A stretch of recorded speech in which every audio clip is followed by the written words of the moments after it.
उमा महेश्वराय नमः। आप सभी का हमारे YouTube चैनल पर हार्दिक स्वागत है। आज सुने शिव महापुराण की आगे की कथा। सूत जी कहते हैं, हे महर्षियों, ब्रह्मा जी के द्वारा कही हुई कथा को सुनकर नारद जी आश्चर्यचकित हो गए तथा उन्होंने ब्रह्मा जी से पूछा कि भगवान विष्णु शिव जी को छोड़कर अन्य देवताओं के साथ दक्ष के यज्ञ में क्यों चले गए? क्या वे अद्भुत पराक्रम वाले भगवान शिव को नहीं जानते थे?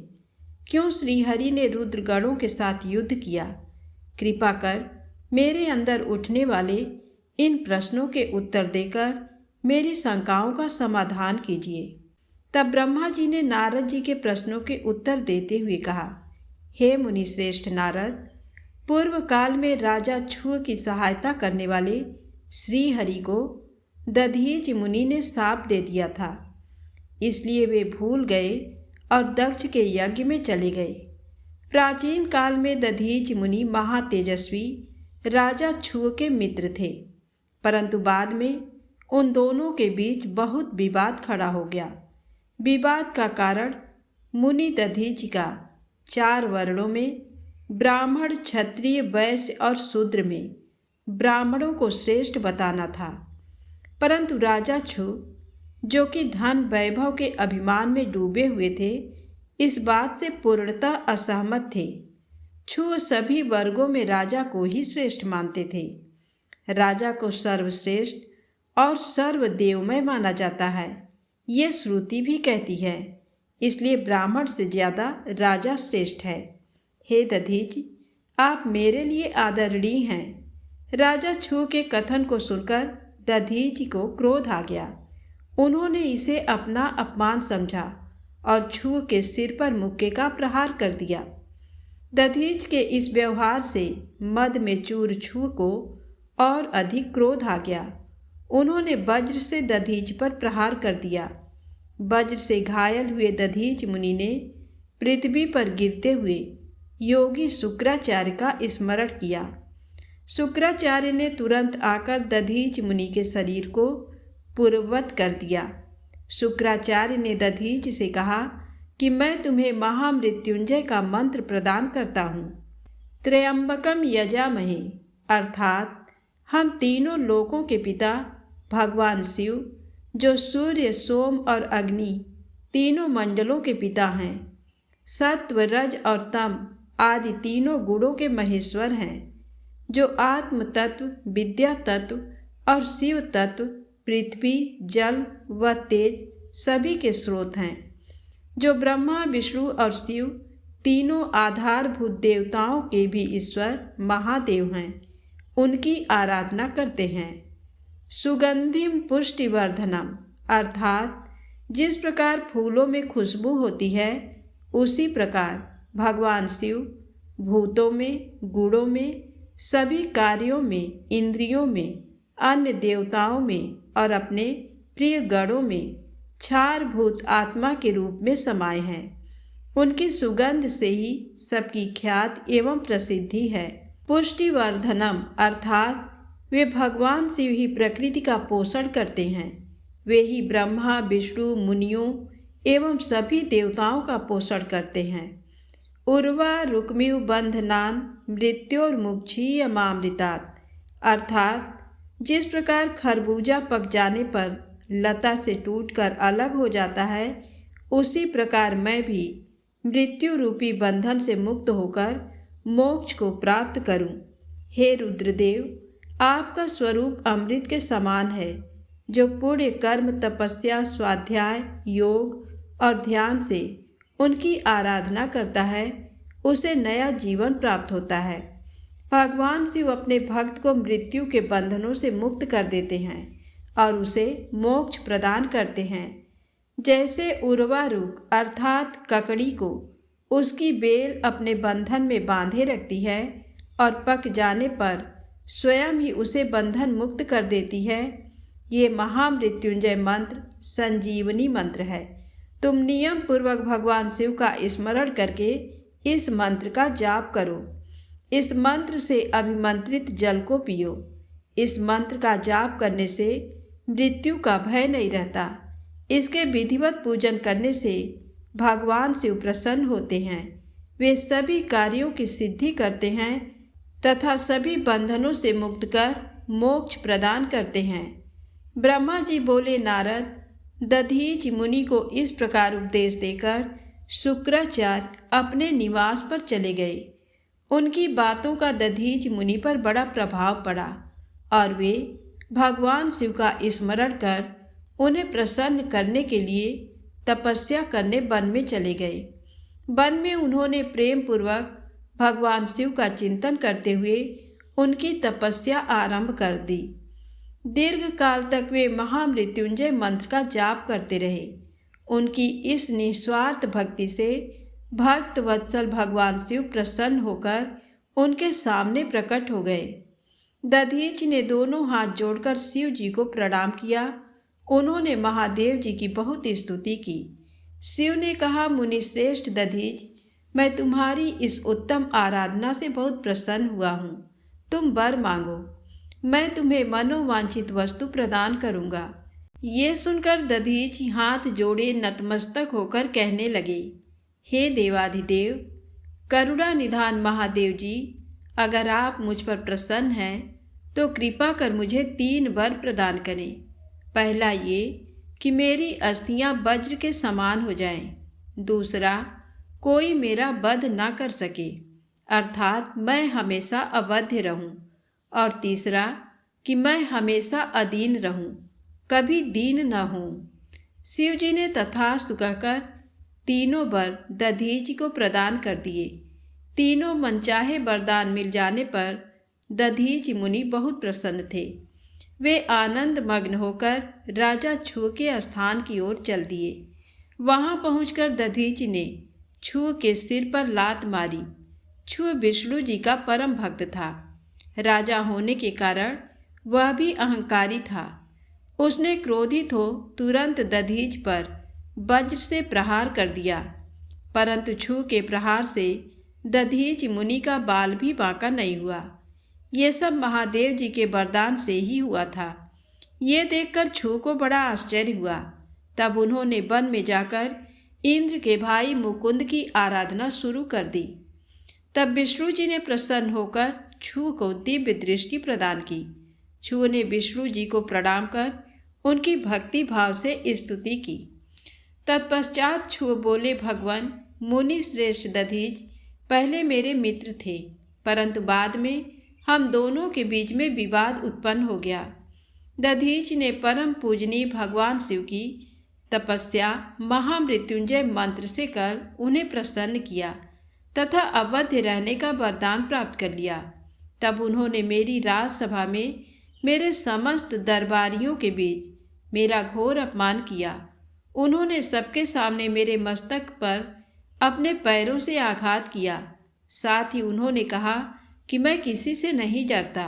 भगवान, मुनि दधीच को बहुत घमंड हो गया है। ब्रह्मा जी बोले, नारद, श्री हरि विष्णु अपने प्रिय भक्त राजा छू के हितों की रक्षा करने के लिए एक दिन ब्राह्मण का रूप धारण करके दधीच मुनि के आश्रम में पहुँचे।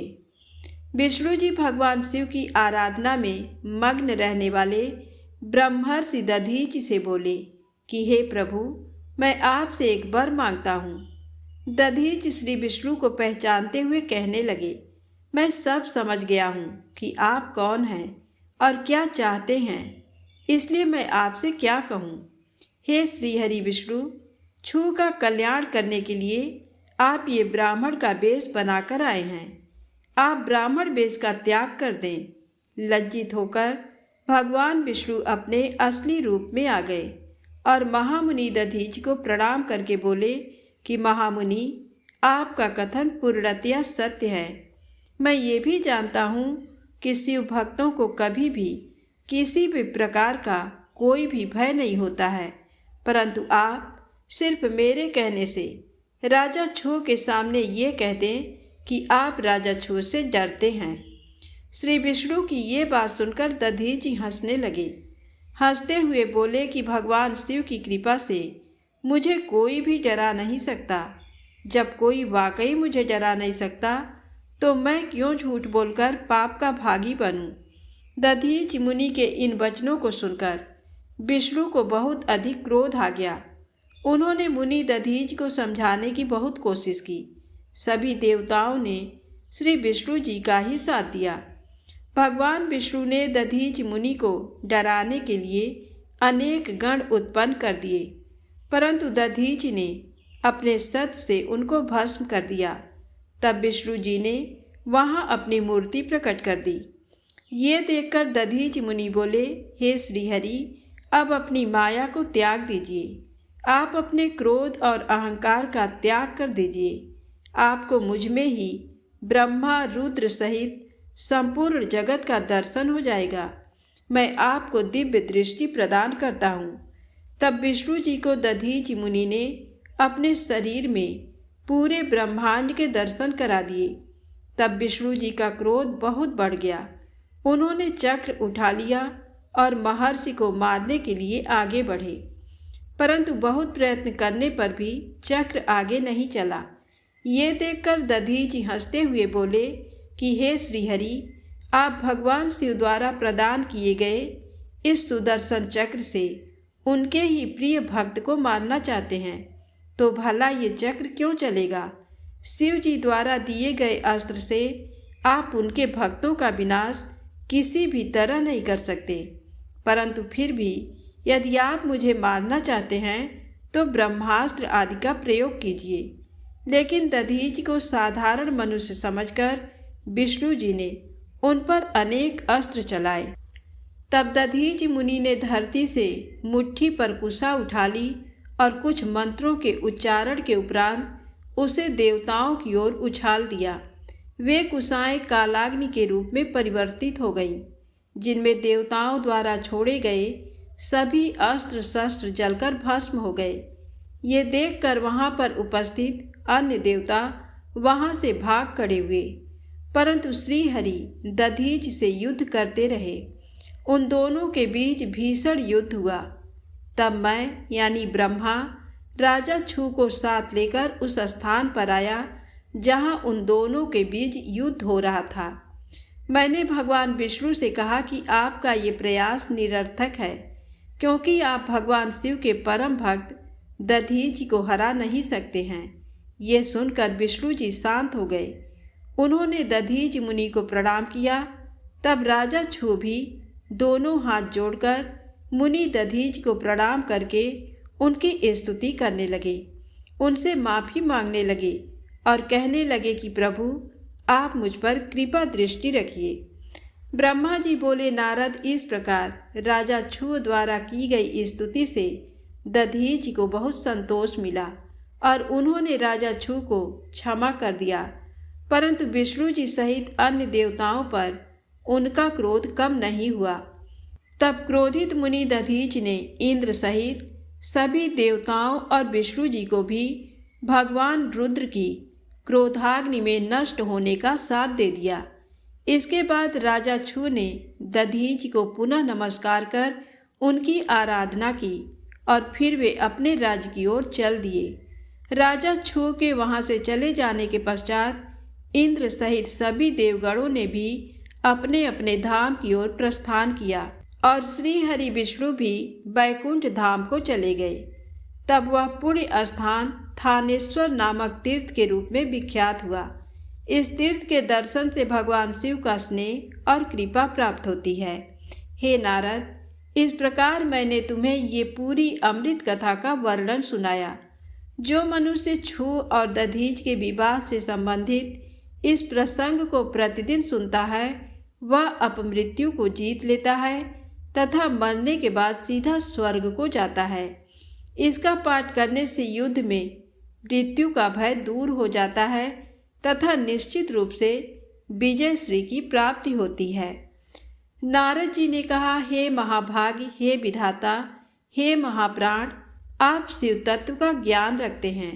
आपने मुझ पर बड़ी कृपा की जो इस अमृतमयी कथा का श्रवण मुझे कराया। मैं आपका बहुत बहुत धन्यवाद करता हूँ। हे प्रभु, अब मुझे ये बताइए कि जब वीरभद्र ने दक्ष के यज्ञ का विनाश कर दिया और उनका वध करके कैलाश पर्वत को चले गए तब क्या हुआ? ब्रह्मा जी बोले, हे मुनि श्रेष्ठ नारद, जब भगवान शिव द्वारा भेजी गई उनकी विशाल सेना ने यज्ञ में उपस्थित सभी देवताओं और ऋषियों को पराजित कर दिया और उन्हें पीट पीट कर वहाँ से भाग जाने को मजबूर कर दिया, तो वे सभी वहाँ से भागकर मेरे पास आ गए। उन्होंने मुझे प्रणाम करके मेरी स्तुति की तथा वहाँ का सारा वृत्तांत मुझे सुनाया। तब अपने पुत्र दक्ष की मुझे बहुत चिंता होने लगी और मेरा दिल पुत्र शोक के कारण व्यथित हो गया। तत्पश्चात मैंने श्री हरि का स्मरण किया और अन्य देवताओं और ऋषि मुनियों को साथ लेकर वैकुंठ लोक गया। वहाँ उन्हें नमस्कार करके हम सभी ने उनकी भक्ति भाव से स्तुति की। तब मैंने श्री हरि से विनम्रता से प्रार्थना की कि भगवान, आप कुछ ऐसा करें जिससे हम सभी का दुख कम हो जाए। देवेश्वर, आप कुछ ऐसा करें जिससे वह यज्ञ पूरा हो जाए तथा उसके यजमान दक्ष पुनः जीवित हो जाएं। अन्य सभी देवता और ऋषि मुनि भी पूर्व की भांति सुखी हो जाएं।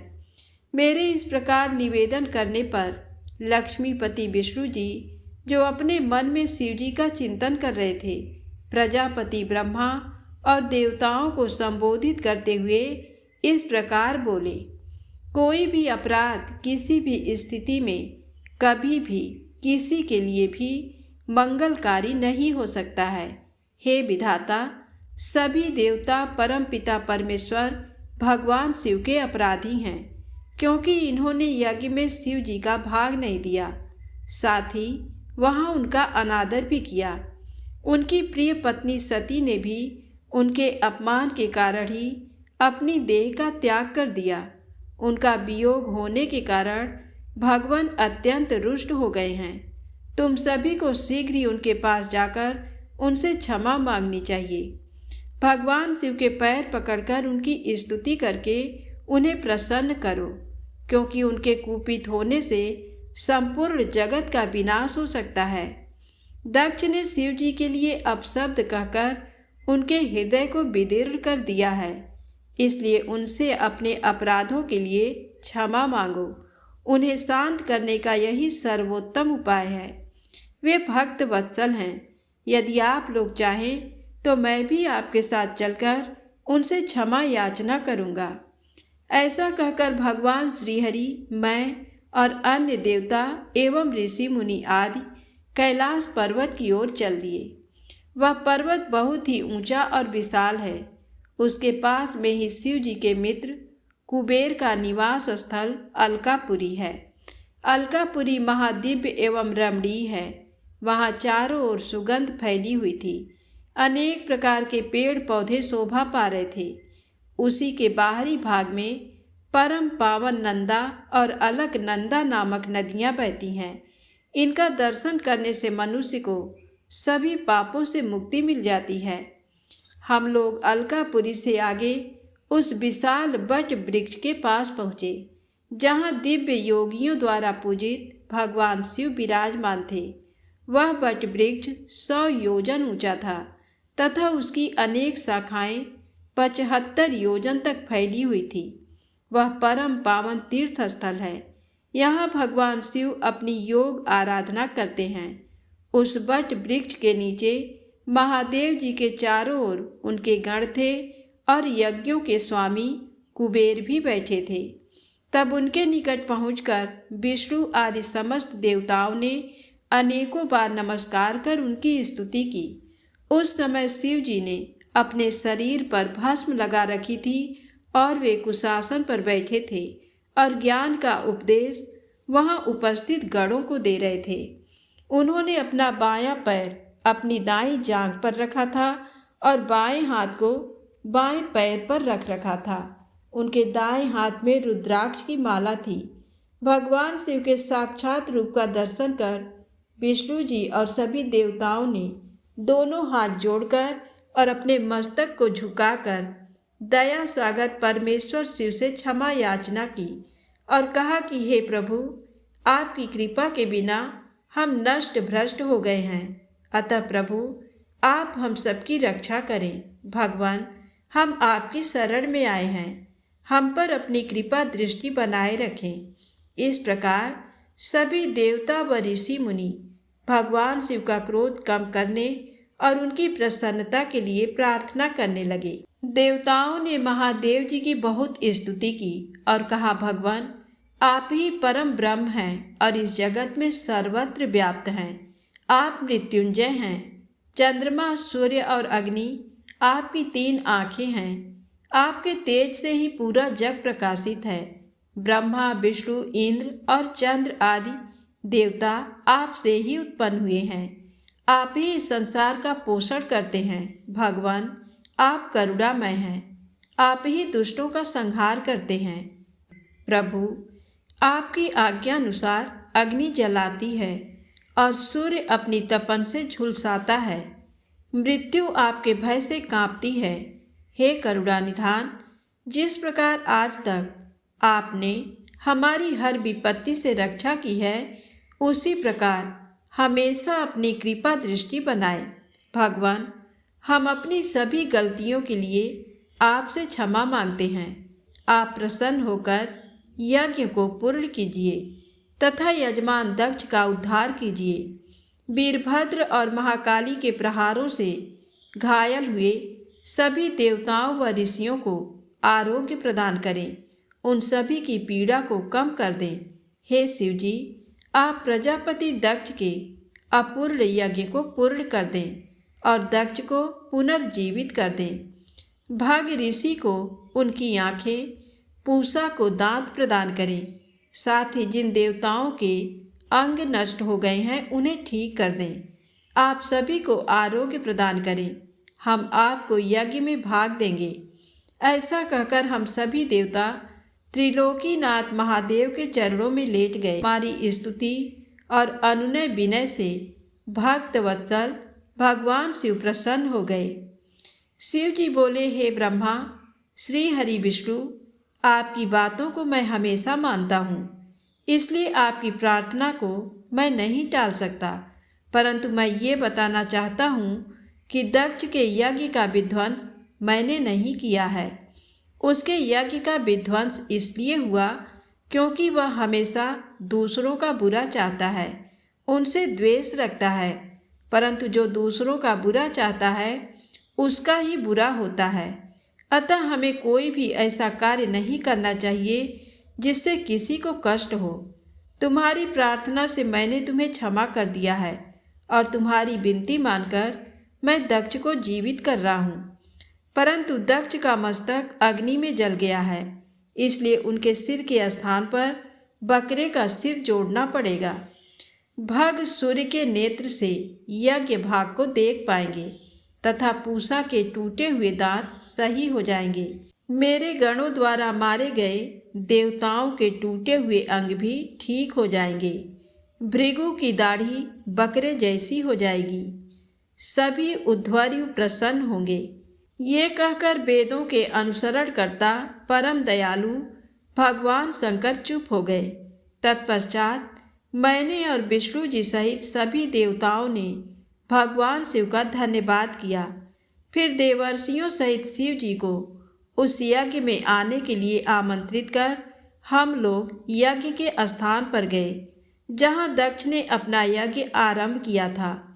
उस कनखल नामक यज्ञ क्षेत्र में शिव जी भी पधारे। तब उन्होंने वीरभद्र द्वारा किए गए उस विध्वंस को देखा। स्वाहा, स्वधा, पूषा, तुष्टि, धृति, समस्त ऋषि, पितर, अग्नि व यज्ञ, गंधर्व और राक्षस वहाँ पड़े हुए थे।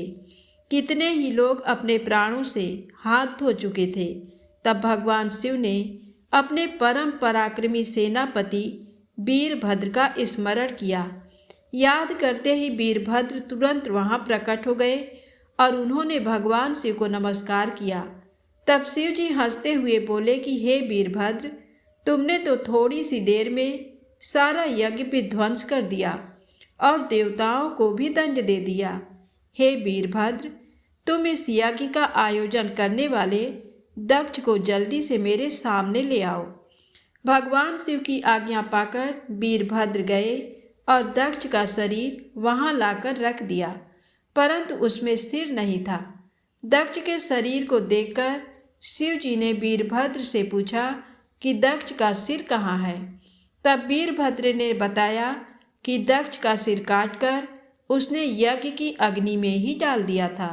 तब शिव जी के आदेशानुसार बकरे का सिर दक्ष के धड़ में जोड़ दिया गया। जैसे ही शिव जी की कृपा दृष्टि दक्ष के शरीर पर पड़ी, वह जीवित हो गया।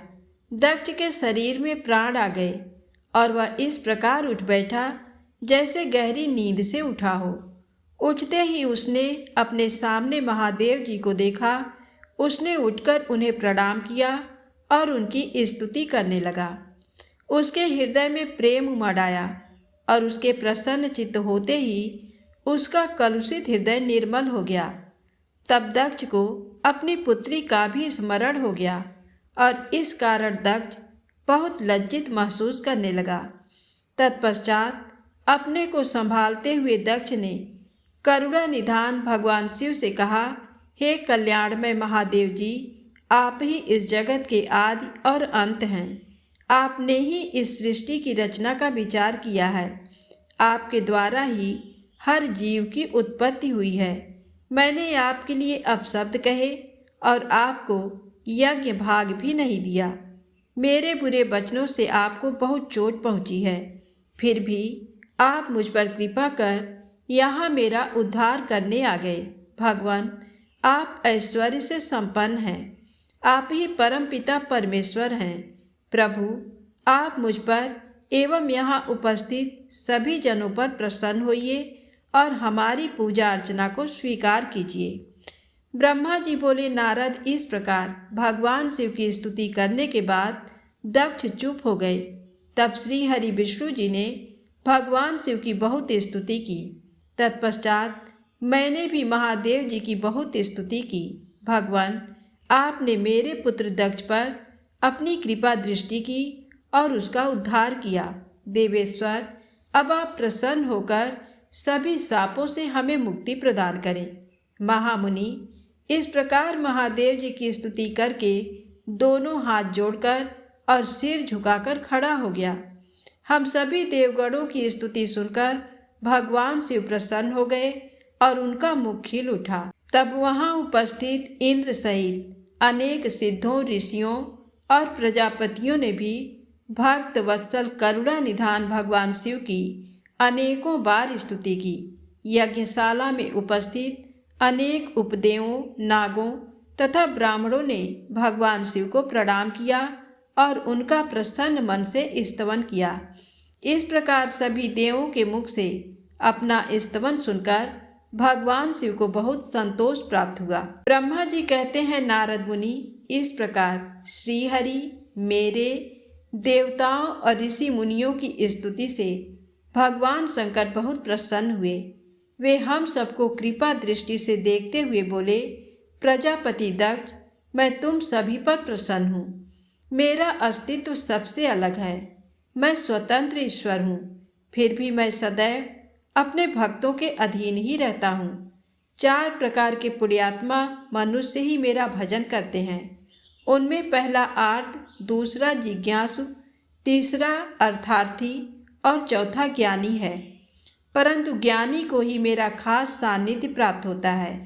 उसे मेरा ही स्वरूप माना जाता है। वेदों को जानने वाले परम ज्ञानी ही मेरे स्वरूप को जानकर मुझे समझ सकते हैं। जो मनुष्य कर्मों के अधीन रहते हैं वे मेरे स्वरूप को नहीं पा सकते। इसलिए तुम ज्ञान को जानकर शुद्ध हृदय एवं बुद्धि से मेरा स्मरण कर उत्तम कर्म करो। हे दक्ष, मैं ही ब्रह्मा और विष्णु का रक्षक हूँ। मैं ही आत्मा हूँ। मैंने ही इस संसार की सृष्टि की है। मैं ही संसार का पालन करता हूँ। मैं ही दुष्टों का नाश करने के लिए संहारक बन उनका विनाश करता हूँ। बुद्धिहीन मनुष्य जो कि सदैव सांसारिक बंधनों और मोह माया में फंसे रहते हैं, कभी भी मेरा साक्षात्कार नहीं कर सकते। मेरे भक्त सदैव मेरे ही स्वरूप का चिंतन और ध्यान करते हैं। हम तीनों अर्थात ब्रह्मा, विष्णु और रुद्रदेव एक ही हैं। जो मनुष्य हमें अलग न मानकर हमारा एक ही स्वरूप मानता है, उसे सुख, शांति और समृद्धि की प्राप्ति होती है। परंतु जो अज्ञानी मनुष्य हम तीनों को अलग अलग मानकर हमें भेदभाव करते हैं, वे नरक के भागी होते हैं। हे प्रजापति दक्ष, यदि कोई श्रीहरि का परम भक्त मेरी निंदा या आलोचना करेगा या मेरा भक्त होकर ब्रह्मा और विष्णु का अपमान करेगा, उसे निश्चय ही मेरे कोप का भागी होना पड़ेगा। तुम्हें दिए गए सभी शाप उसको लग जाएंगे। भगवान शिव के इन वचनों को सुनकर सभी देवताओं, ऋषि मुनियों तथा श्रेष्ठ विद्वानों को हर्ष हुआ तथा दक्ष भी प्रभु की आज्ञा मानकर अपने परिवार सहित शिव जी की भक्ति में मगन हो गया। सब देवता भी महादेव जी का ही गुणगान करने लगे। वे शिव भक्ति में लीन हो गए और उनके भजनों को गाने लगे। इस प्रकार जिसने जिस प्रकार से भगवान शिव की स्तुति और आराधना की, भगवान शिव ने प्रसन्नतापूर्वक उसे ऐसा ही वरदान प्रदान किया। तत्पश्चात भक्तवत्सल भगवान शंकर जी से आज्ञा लेकर प्रजापति दक्ष ने अपना यज्ञ पुनः आरंभ किया। उस यज्ञ में उन्होंने सर्वप्रथम शिव जी का भाग दिया। सब देवताओं को भी उचित भाग दिया गया।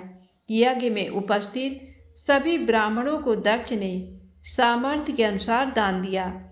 महादेव जी का गुणगान करते हुए दक्ष ने यज्ञ के सभी कर्मों को भक्तिपूर्वक संपन्न किया। इस प्रकार सभी देवताओं, मुनियों और ऋत्विजों के सहयोग से दक्ष का यज्ञ सानंद संपन्न हुआ। तत्पश्चात सभी देवताओं और ऋषि मुनियों ने महादेव जी के यश का गान किया और अपने अपने निवास की ओर चले गए। वहां उपस्थित अन्य लोगों ने भी शिव जी से आज्ञा मांगकर वहां से प्रस्थान किया। तब मैं और विष्णु जी भी शिव वंदना करते हुए अपने अपने लोक को चल दिए। दक्ष ने करुणानिधान भगवान शिव की अनेकों बार स्तुति की और शिव जी को बहुत सम्मान दिया। तब वे भी प्रसन्न होकर अपने गणों को साथ लेकर कैलाश पर्वत पर चल दिए। कैलाश पर्वत पर पहुंचकर शिव जी को अपनी प्रिय पत्नी देवी सती की याद आने लगी। महादेव जी ने वहां उपस्थित गणों से उनके बारे में अनेक बातें की। वे उनको याद करके व्याकुल हो गए। हे नारद, मैंने तुम्हें सती के परम अद्भुत और दिव्य चरित्र का वर्णन सुनाया। ये कथा भोग और मोक्ष प्रदान करने वाली है। ये उत्तम वृत्तांत सभी कामनाओं को अवश्य पूरा करता है। इस प्रकार इस चरित्र को पढ़ने व सुनने वाला ज्ञानी मनुष्य पापों से मुक्त हो जाता है। उसे यश, स्वर्ग और आयु की प्राप्ति होती है। जो मनुष्य भक्तिभाव से इस कथा को पढ़ता है, उसे अपने सभी सत्कर्मों के फलों की प्राप्ति होती है। तो प्रेम से बोले, शंकर भगवान माता गौरी की जय हो।